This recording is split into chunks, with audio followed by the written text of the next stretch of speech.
Hello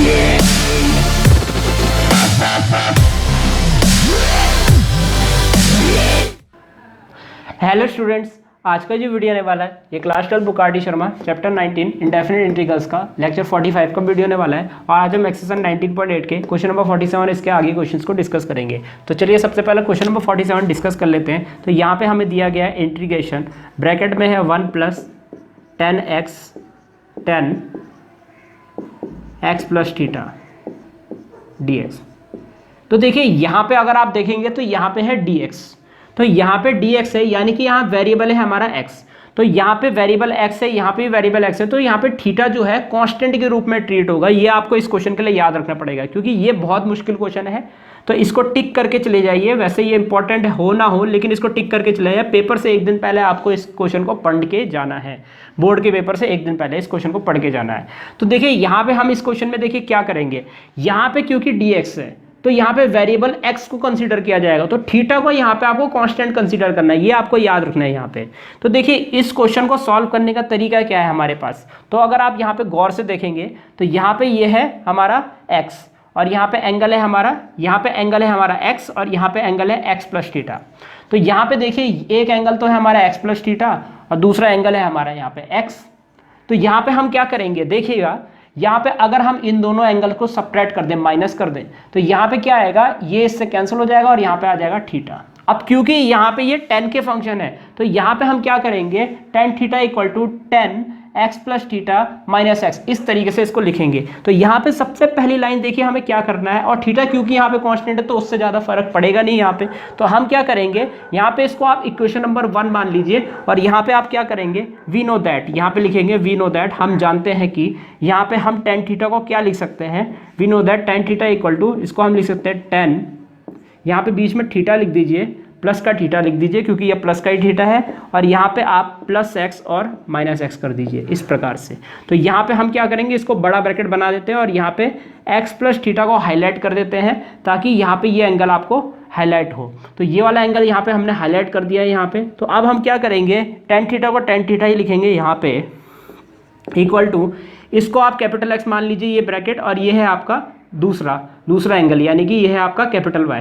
capital X की value x + theta, capital Y की value small x। तो यहाँ पे हम क्या करेंगे, 10x - y का फॉर्मूला लगाएंगे। तो ये हो जाएगा 10 capital X - 10 capital Y upon, यहाँ पे देखिए 1 + 10 ये 10 ये, तो यहाँ पे ये आ जाएगा। तो यहाँ पे आपका ये आ चुका है। जैसे कि आप देख सकते हैं ये वाली टर्म ना आपकी डिनोमिनेटर में आ चुकी है।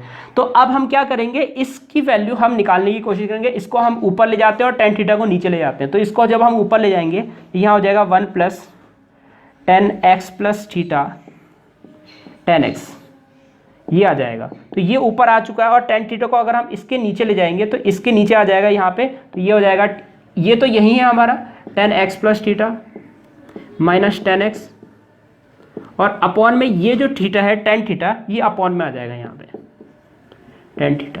तो जैसा कि आप देख सकते हैं इसकी वैल्यू निकालनी थी हमने, जो कि इसकी वैल्यू हमने इसकी टर्म्स में निकाल दी है।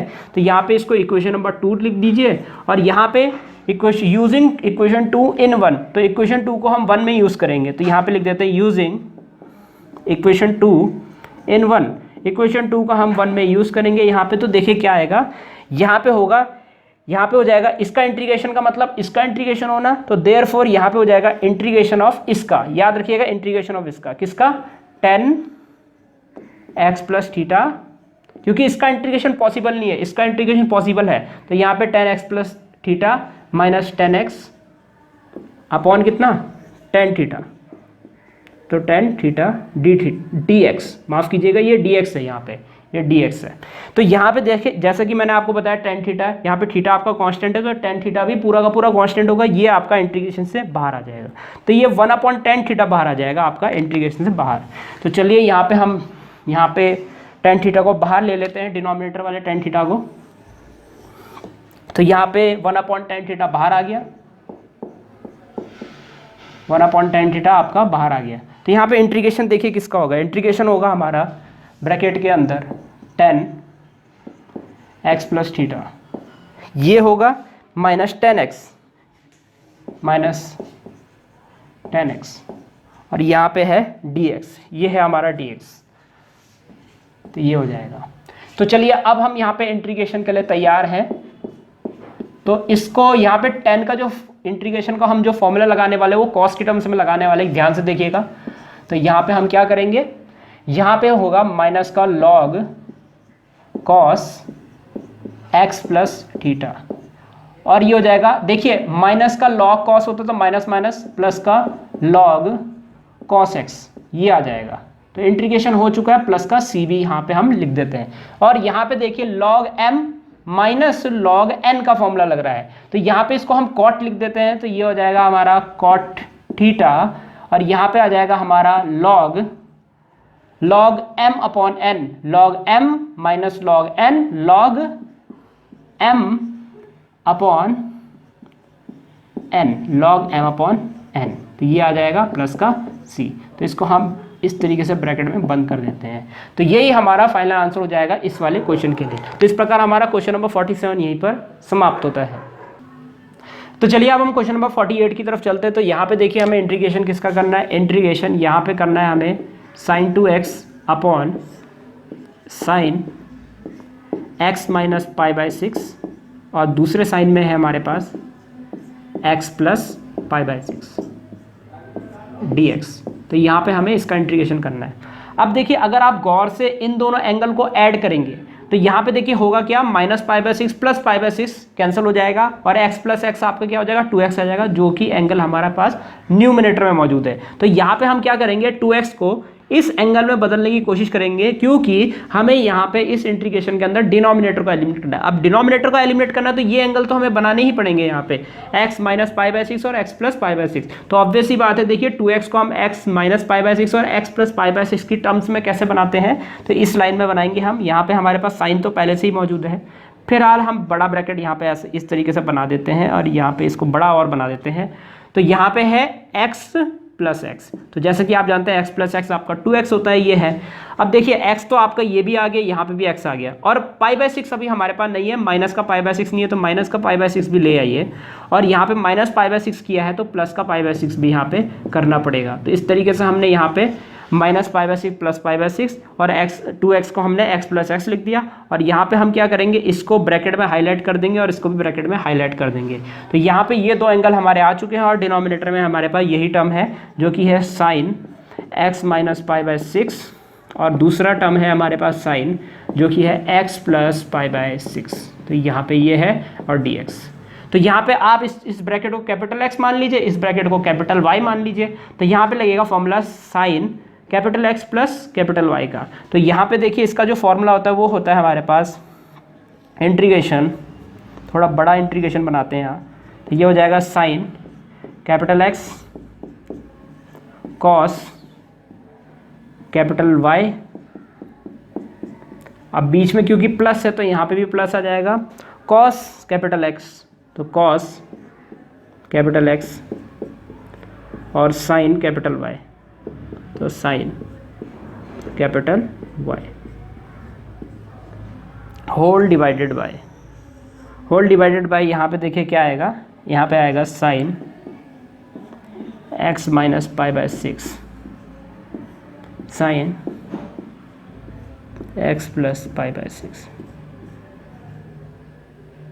ये है dx। तो ये आ जाएगा। तो चलिए अब हम यहाँ पे क्या करेंगे, डिनोमिनेटर को सेपरेट कर देंगे दोनों टर्म के साथ। तो चलिए यहाँ पे सेपरेट कर देते हैं, यहाँ पे सॉल्व कर लेते हैं हम इसको।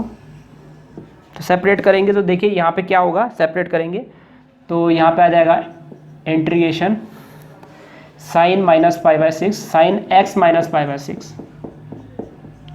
फिर है हमारे पास cos x plus pi by 6 और डिनोमिनेटर को इसके साथ सेपरेट कर दिया तो यह हो जाएगा sine x minus pi by 6 और यहाँ पे हो जाएगा sine x plus pi by 6 और यहाँ पे आ जाएगा dx। तो ये पहली टर्म के साथ हमने सेपरेट किया है, बीच में प्लस है तो यहाँ पे भी हम प्लस लगा देते हैं और इंटीग्रेशन का साइन यहाँ पे भी अलग से लिख देते हैं और यहाँ पे हो जाएगा cos x minus pi by 6 sine x plus pi by 6 upon, और यही डिनोमिनेटर यहाँ पे भी सेपरेट हो जाएगा, sine x minus pi by 6 और sine x plus pi by 6 dx। तो ये हो जाएगा। तो यहाँ पे हम क्या करेंगे, अब हम यहाँ पे इससे ये कैंसिल कर देंगे और यहाँ पे इससे ये कैंसिल हो जाएगा। तो ये हो जाएगा cos upon sine, this implies ये हो जाएगा cot x plus pi by 6 dx plus integration cos upon sine cot x minus pi by 6 dx। तो यहाँ पे ये हो जाएगा। तो चलिए आप दोनों टर्म का इंटीग्रेशन कर लेते हैं। तो यहाँ पे हो जाएगा log sine x plus pi by 6, इसका इंटीग्रेशन हो चुका है, plus log sine x minus pi by 6, और यहाँ पे हो जाएगा प्लस का, नीचे लिख देते हैं हम प्लस का c। तो ये फाइनल आंसर हो जाएगा हमारा इस वाले क्वेश्चन का। तो इस प्रकार हमारा क्वेश्चन नंबर 48 यहीं पर समाप्त होता है। तो चलिए अब हम क्वेश्चन नंबर 49 की तरफ चलते हैं। तो यहाँ पे देखिए हमें इंटीग्रेशन करना है, यहाँ पे e की power x minus 1 plus x की power e minus 1 upon e की पावर x प्लस एक्स की पावर e dx। तो हमें यहाँ पे इसका इंटीग्रेशन करना है। अब देखिए गौर से देखिएगा, इसका डिफ्रेंशिएशन जो होता है e की पावर x का डिफ्रेंशिएशन e की पावर x होता है, और प्लस इसका जो डिफ्रेंशिएशन होगा वो होगा e एक्स की पावर e माइनस 1, यानी कि न्यूमिनेटर में ये वाली टर्म मौजूद होनी चाहिए, जबकि ये टर्म यहाँ पे मौजूद नहीं है। तो अगर हम इस न्यूमिनेटर को ये बना दें तो यहाँ पे हमारा सीधा सीधा ये क्वेश्चन सॉल्व हो जाएगा। तो हम क्या करेंगे, इसको बनाने की कोशिश करेंगे न्यूमिनेटर के अंदर। तो देखिए यहाँ पे सबसे पहले अगर आप गौर से देख रहे होंगे तो ये वाली टर्म जो है न्यूमिनेटर पहले से ही मौजूद है, बस इसके साथ मल्टीप्लाई में e नहीं है, जबकि यहाँ पे है e की पावर x, यहाँ पे e की पावर x है, और यहाँ पे आपका e की पावर x माइनस 1। तो कहीं ना कहीं ये माइनस 1 यहाँ पे दिक्कत कर रहा है। तो सबसे पहले यहाँ पे हम ये कोशिश करते हैं कि ये माइनस 1 को किसी तरीके से हम हटा पाएँ जिससे कि हमारा ये बन जाए। तो हम क्या करेंगे, यहाँ पे देखिए पावर की प्रॉपर्टी लगेंगे जिससे ये माइनस 1 एलिमिनेट हो जाएगा। कैसे होगा, जैसे कि आप जानते हैं e की पावर x माइनस 1 को हम e की पावर x डॉट e की पावर माइनस 1 लिख सकते हैं। बेस सेम होता तो पावर ऐड होती तो ये बनता है। इसी तरीके से इसको तोड़ के हम ऐसे लिख सकते हैं, और e की पावर माइनस 1 नीचे पावर की प्रॉपर्टी लगा के e की पावर प्लस 1 हो जाता है, ये भी आप जानते हैं। तो हम क्यों ना इसको हम इस तरीके से लिख दें। तो इसको मैं इसी तरीके से यहाँ पे लिखने वाला हूँ, गौर से देखिएगा। तो यहाँ पे हो जाएगा e की पावर x अपॉन e, इस तरीके से मैंने यहाँ पे लिख दिया, प्लस यहाँ पे है x e की पावर माइनस 1 अपॉन यहाँ पे क्या हो जाएगा e की पावर x प्लस एक्स की पावर e dx। तो यहाँ पे ये हो जाएगा। अब हम क्या करेंगे, यहाँ पे e एलसीएम ले लेंगे। अब इससे फ़ायदा क्या होगा, जैसे ही हम एलसीएम लेंगे यहाँ पे e इंट्रोड्यूस हो जाएगा इसके आगे, और ऑब्वियस सी बात है ये हमारा बड़े आराम से बन जाएगा। तो एलसीएम ले लेते हैं यहाँ पे। तो एलसीएम आएगा, देखिए यहाँ पे क्या आएगा, e की power x plus e x e की पावर माइनस 1 होल के डिवाइड में यहाँ पे e हो जाएगा, अपॉन में यहाँ पे e की पावर x प्लस एक्स की पावर e dx। तो यहाँ पे ये हो जाएगा। अब हम यहाँ पे क्या करेंगे, ये जो डिनोमिनेटर वाला e है, इसको, ये कांस्टेंट है आप जानते हैं, e की वैल्यू 2.71 होती है, ये हमारा बाहर चले जाएगा। तो इसको हम बाहर ले जा लेते हैं। तो ये हो जाएगा 1/e हमारा कांस्टेंट है, ये बाहर आ गया। ये हो जाएगा e की power x plus e x की पावर e माइनस 1 अपॉन ये हो जाएगा e की पावर x प्लस एक्स की पावर e dx। तो ऑब्वियस सी बात है, अब हम बड़े आराम से इसको t रखेंगे तो ये हमारा dt बन जाएगा। एक और तरीका है वैसे इसको लाने का, एक और तरीका है, तो यहाँ पे मैं आपको उसको मेथड 2 में बता दूंगा। तो यहाँ पे फिलहाल हम इसको आगे सॉल्व कर लेते हैं और उसको मेथड 2 से भी हम इसको सॉल्व करेंगे। तो चलिए पहले तो हम यहाँ पे पुट e की पावर x प्लस एक्स की पावर e इक्वल टू कितना है, यहाँ पे इसको t रख देते हैं। इसका डिफ्रेंशिएशन होगा e की पावर x का डिफ्रेंशिएशन e की पावर x प्लस यहाँ पे x की पावर n का फॉर्म लगेगा n एक्स की पावर n माइनस 1 यानी कि e minus 1 D T upon D x. तो यहाँ पे हम dx की वैल्यू निकाल लेते हैं जल्दी से, इसको हम डब्बे में बंद कर लेते हैं, और dx की वैल्यू हमें यहाँ से जो मिलेगी वो ये डी टी अपॉन ई की पावर x प्लस ई एक्स की पावर e माइनस 1। तो ये आ जाएगा। तो ये पावर में आपका पूरा e माइनस 1। तो यहाँ पे हम इसको भी बॉक्स में बंद कर देते हैं। तो चलिए अब हम यहाँ पे इस वैल्यू को इंटीग्रेशन में पुट कर देते हैं, यहाँ पे पुट करेंगे। देयरफॉर ये हो जाएगा 1/e इंटीग्रेशन, न्यूमिनेटर आपका ऐसे ही रहेगा e की पावर x प्लस, ये है हमारा e की पावर x प्लस e की x की पावर e माइनस 1, ये है हमारा पूरा का पूरा न्यूमिनेटर, अपॉन में ये हमारा डिनोमिनेटर पूरा का पूरा t हो जाएगा, इनटू dx की वैल्यू ये है dt अपॉन और यही वैल्यू हमारी यहाँ पे भी है e की पावर x प्लस ई एक्स की पावर ई माइनस 1। तो ये आप देख सकते हैं यही वैल्यू हमने यहाँ पुट की, ये इससे कैंसिल हो जाएगा पूरा का पूरा, तो यहाँ आ जाएगा 1/e, यहाँ पे 1 आ जाएगा, तो यहाँ पे इंटीग्रेशन 1/t dt, तो इसका इंटीग्रेशन हो गया 1/e log t प्लस का c, और यहाँ पे हो जाएगा 1/e log t की वैल्यू, देखिए t की वैल्यू यहाँ पे है आपकी ये है e की पावर x प्लस एक्स की पावर ई प्लस का कैपिटल सी, यहाँ पे ये हो जाएगा। तो उम्मीद करता हूँ आपको यहाँ पे समझ में आ गया होगा। अब देखिए दूसरा तरीका क्या है, यहाँ पे ये हमारा पहला तरीका हो गया। तो यहाँ पे हम क्या करेंगे, बेसिकली ये हमारा जैसे कि क्वेश्चन है, तो चेंज कहाँ से आएगा, चेंज हमारा यहाँ से आएगा। देखिए इतनी सारी लाइनें हमने यहाँ पे खर्च की, तो सिंपली हमें क्या करना चाहिए था, जो कि क्वेश्चन में गिवन है वो पूरा का पूरा पहले आप लिख दीजिए e की power x minus 1 plus x e की पावर माइनस 1 एक्स की power e minus 1 upon e की पावर x प्लस एक्स की पावर ई, ये है हमें क्वेश्चन में गिवन। तो यहाँ पे आप बेसिकली करिए क्या, यहाँ पे आप e से डिवाइड और e से मल्टीप्लाई कर दीजिए। तो यहाँ पे हम e से डिवाइड करेंगे तो 1/e आ जाएगा, और e से मल्टीप्लाई करेंगे यहाँ पे, तो यहाँ पे क्या होगा e की पावर x माइनस 1 डॉट यहाँ पे e से मल्टीप्लाई किया, और यहाँ पे भी e से मल्टीप्लाई हो जाएगा, यहाँ पे हो जाएगा कितना, अगर e से मल्टीप्लाई होगा तो e एक्स की पावर e माइनस 1, तो यहाँ पे देखिए इसका डिफरेंशियल यहाँ पे मौजूद हो गया, तो यहाँ पे हो जाएगा e की पावर x प्लस एक्स की पावर e, यहाँ पे ये आ जाएगा। तो यहाँ पे पावर 1 है, बेस सेम है तो पावर ऐड हो जाएगी, तो बेस सेम है तो पावर ऐड होगी, तो देखिए क्या आएगा 1/e, यहाँ पे हो जाएगा e की पावर x माइनस 1, और ये है हमारा प्लस का 1 पावर, तो प्लस 1 प्लस e एक्स की पावर e माइनस 1 अपॉन कितना हो जाएगा, ये यहाँ पे dx था, और यहाँ पे हो जाएगा e की पावर x प्लस एक्स की पावर e dx। तो ऑब्वियस सी बात है जब ये इससे कैंसिल हो जाएगा तो ये वाली टर्म आपकी बन चुकी है। तो इसके आगे से तो बाकी सारा काम वही है, तो ये e की पावर x हो गया, ये बाकी की वैसी टर्म है। तो बेसिकली यहाँ पे क्या करना था, e से मल्टीप्लाई डिवाइड करना था, और अपने आप आपका ये बन के आ जाता। तो आगे का क्वेश्चन तो बिल्कुल ऐसे ही सॉल्व होगा। तो इस प्रकार हमारा क्वेश्चन नंबर 49 यहीं पर समाप्त होता है। तो चलिए अब हम यहाँ पे नेक्स्ट 2 क्वेश्चंस कर लेते हैं 50 और 51 को। तो पहले हम 50 को सॉल्व करेंगे। तो यहाँ पे है integration 1/sin x cos square x। तो हमें यहाँ पे इसका इंटीग्रेशन करना है। तो देखिए हम यहाँ पे क्या करेंगे, यहाँ पे हम 1 को sin square x plus cos square x लिखेंगे, डिनोमिनेटर को सेपरेट करेंगे, डिनोमिनेटर को एलिमिनेट करेंगे और यहाँ पे इंटीग्रेट कर देंगे। तो देखिए 1 को हम यहाँ पे लिख सकते हैं sin square x plus cos square x upon यहाँ पे हो जाएगा sine x cos square x dx। तो ये है। तो चलिए अब हम सेपरेट कर देते हैं डिनोमिनेटर के साथ, डिनोमिनेटर को न्यूमिनेटर के साथ। तो यहाँ पे हो जाएगा साइन स्क्वायर एक्स अपॉन यहाँ पे डिनोमिनेटर आ जाएगा sine x cos square x dx।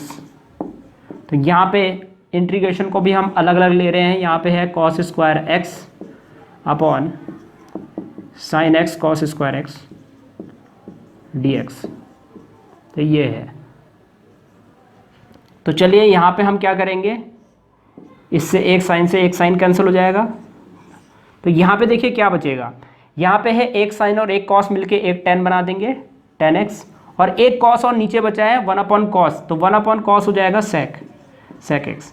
तो यहाँ पे आप देख सकते हैं sec x tan x, इसका इंटीग्रेशन हमें पता है, प्लस कॉस स्क्वायर एक्स से कॉस स्क्वायर एक्स कैंसिल, ये बचा 1/sin जो होगा ये हो जाएगा cosec x, इसका भी इंटीग्रेशन हमें पता है। तो चलिए इसका इंटीग्रेशन लिख देते हैं, sec x tan x का इंटीग्रेशन होता है sec x, और cosec x तो इसके 2 इंटीग्रेशन होते हैं। तो यहाँ पे मैं क्या करूँगा, यहाँ पे मैं कोशिश करता हूँ 10 की टर्म्स में लिखने की, क्योंकि ज़्यादातर आंसर इसमें 10 में होते हैं। तो log मॉड के अंदर 10x/2, 10x/2, चाहे तो आप यहाँ ब्रैकेट लगा दीजिए 10x/2 प्लस का c।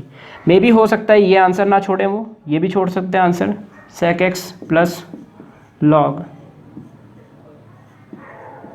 cosec x minus cot x, मे भी हो सकता है ये भी आंसर वो छोड़ सकते हैं। तो यहाँ पे जो मर्जी चाहे आप आंसर छोड़ सकते हैं, ये भी आपका आंसर है और ये भी आपका आंसर है। तो चलिए अब हम नेक्स्ट क्वेश्चन की तरफ चलते हैं। यहाँ पे नेक्स्ट क्वेश्चन है हमारा 51। यहाँ पे हम क्या करेंगे, 1/, यहाँ पे हमें गिवन है cos 3x minus cos x dx। अब देखिए यहाँ पे अगर आप गौर से देखेंगे cos a माइनस कॉस बी, तो cos a माइनस कॉस बी का फॉर्मूला आपने 11th में पढ़ा है। तो यहाँ पे हम क्या करेंगे, यहाँ पे होगा 1 माइनस का 2, याद रखिएगा इसमें -2 आता है, -2 साइन साइन, तो यहाँ पे होगा -2 साइन, दोनों एंगल का सम अपॉन 2 यानी कि 3x + 1x 4x upon 2 2x। तो यहाँ पे ये आ जाएगा, आगे हमारा एक और साइन आ जाएगा, क्योंकि कॉस का मतलब सेम सेम होता है तो सेम सेम साइन साइन आ गया, क्योंकि माइनस है इसलिए साइन साइन आया। तो यहाँ पे हो जाएगा हमारा दोनों एंगल का -/2, दोनों एंगल का माइनस करेंगे तो 2x आएगा, 2x अपॉन 2 1x आ जाएगा dx। तो यहाँ पे ये आ गया, तो इस प्रकार से हमारा ये आ गया है। तो अब हम यहाँ पे क्या करेंगे, यहाँ पे हम इसको बाहर ले लेंगे, किसको, इसको -1/2 को, तो माइनस का 1/2 हमने बाहर ले लिया। तो यहाँ पे हो जाएगा हमारा integration 1/sin 2x sin x dx। तो यहाँ पे देखिए sin 2x का फॉर्मूला लगा दीजिए, तो sin 2x का यहाँ पे देखिए फॉर्मूला लगेगा तो क्या होगा, माइनस का 1/2, यहाँ पे हो जाएगा 2 sin x cos x, ये हो जाएगा sin 2x का फॉर्मूला, यहाँ पे आगे हमारा sin x है और dx है।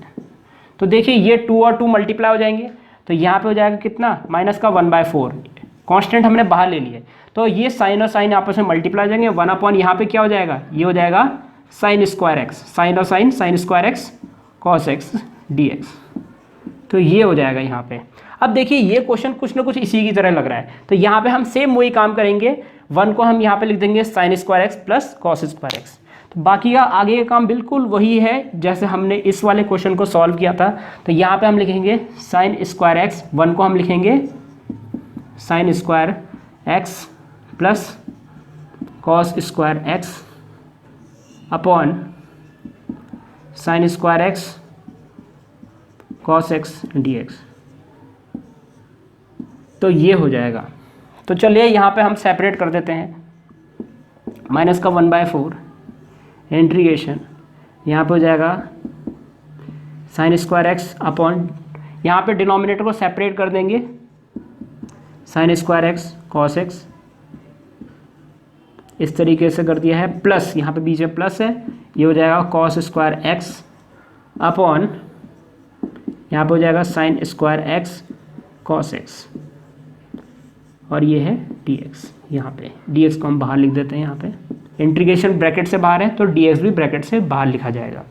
तो यहाँ पे हो जाएगा sin स्क्वायर x से sin square x cancel, 1/cos यहाँ पे sec बन जाएगा, तो माइनस का 1/4 इंटीग्रेशन 1/cos, यहाँ पे ब्रैकेट के अंदर क्या बन गया, sec x बन गया, प्लस एक cos से यहाँ पे एक cos कैंसिल, एक cos और एक sin मिलके एक cot बना देंगे, तो cot x हो गया, एक sin डिनोमिनेटर में बचा है, 1/sin होता है हमारा cosec x dx। तो यहाँ पे ये हो जाएगा। चलिए अब हम यहाँ पे इसका इंटीग्रेशन कर देते हैं, तो यहाँ पे इसका इंटीग्रेशन हो जाएगा माइनस का 1/4,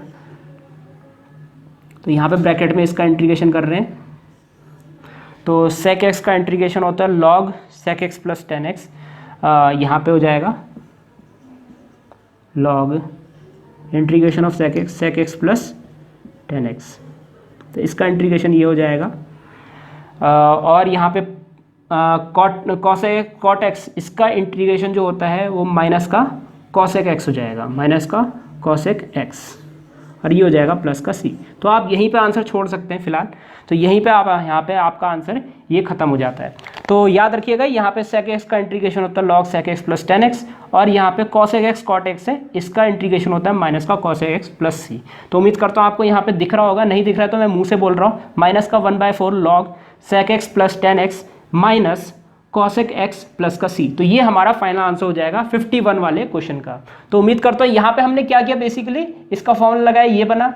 अब हमने यहाँ पे देखा यहाँ से कुछ हो नहीं रहा है, तो हमने सोचा कि दोनों के एंगल को सेम बना देते हैं। ये एक्स एंगल है तो इसको भी हम एक्स एंगल में चेंज कर देते हैं। तो सिंपल हमने यहाँ पे sin 2x का फॉर्मूला लगाया, 2 sin x cos x, constant को बाहर ले लिया, तो यहाँ पे मल्टीप्लाई किया। तो ये कुछ ना कुछ क्वेश्चन इसी तरीके से आ गया, और आगे बिल्कुल इसी तरीके से स्ट्रेट फॉरवर्ड हमने सॉल्व किया। 1 को हमने sin square x plus cos square x लिखा, उसके बाद हमने यहाँ पे सेपरेट किया, डिनोमिनेटर हमारे कैंसिल हुए, और लास्ट में हमारा इस वाली लाइन में डिनोमिनेटर था ही नहीं, तो सबका इंटीग्रेशन अलग अलग हो गया। तो इस प्रकार हमारा क्वेश्चन नंबर 50 और 51 यहीं पर समाप्त होते हैं। तो स्टूडेंट्स इस प्रकार ये एक्सरसाइज यहीं पर समाप्त होती है। उम्मीद है आपको ये एक्सरसाइज समझ आए होगी। इसके नेक्स्ट वीडियो में हम अगली एक्सरसाइज शुरू करेंगे। इस वीडियो को देखने आपको बहुत बहुत धन्यवाद। अगर आपको वीडियो समझ आया तो आप वीडियो को लाइक जरूर कर दीजिएगा और अपने दोस्तों को इसको शेयर जरूर कर दीजिएगा और इस चैनल को सब्सक्राइब भी जरूर कर दीजिएगा, क्योंकि मैं आगे भी इस तरह के वीडियोस आपके लिए लाता रहूँगा। तो सब्सक्राइब जरूर कर दीजिएगा। फिलहाल के लिए इस वीडियो में इतना ही, मिलते हैं हमारे नेक्स्ट लेक्चर में।